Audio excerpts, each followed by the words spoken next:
My name is Walker Reed, and this is Physics Lab 2, Charge Tape Revisited. So the purpose of this lab was to use what we tested in the first lab and expand on it to use coding and account for the charge across the entire piece of tape instead of treating it as a single point charge. So we used the data from the last lab with the experiment that stretched a charged piece of tape across 2 textbooks, as shown in the picture, and then tested how far away another charged tape would have to be to repel or lift the charged tape that is stretched across the textbooks. Some of the physics principles used include Newton's second law, gravitational force, Coulomb's law for charges and such, and the electric field or distributed charge, which accounts for the entire rod, or how we're treating the tape instead of a point charge, which is where you take the sum of each individual component of the electric field. So for an overview, tape last lab was found to have a charge around 9.358 e to the negative 9.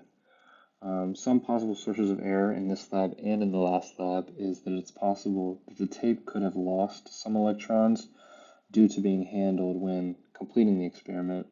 It's also possible that with that handling, they ended up with a different charge because of the lost electrons. And in this lab, if we're given the wrong charge from lab 1, it's possible that some of the coding could end up being a little bit inaccurate. So the system in this lab is the tape that was suspended from the books. The surroundings include the earth and tape A, which are both acting on tape B, as seen in the model. We're assuming that air resistance was negligible, and we had to assume that each tape had about the same charge.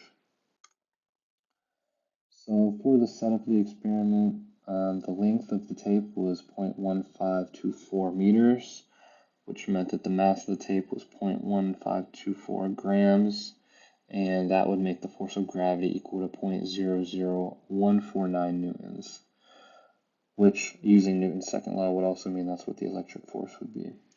When you use this to set it equal to the electric force, that's how we calculate our charge of 9.358 e to the negative 9 from last lab.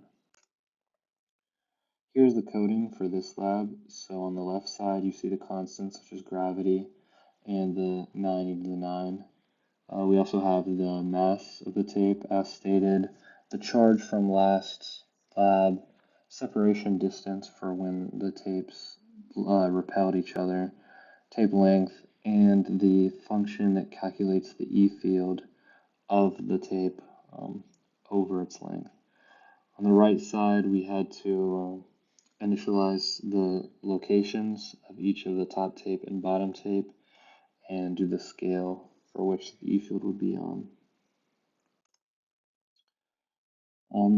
For the second part of the code, on the left side, you can see the function where we actually calculate the electric force over each individual piece of it.